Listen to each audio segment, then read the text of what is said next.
আজ ২১শে ফেব্রুয়ারি আন্তর্জাতিক মাতৃভাষা দিবস।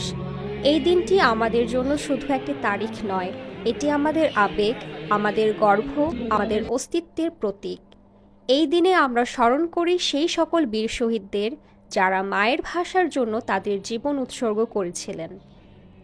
১৯৫২ সালের এই দিনে বাংলা ভাষার মর্যাদা রক্ষার জন্য ঢাকার রাজপথে নেমে এসেছিল অকুতোভয় ছাত্র জনতা।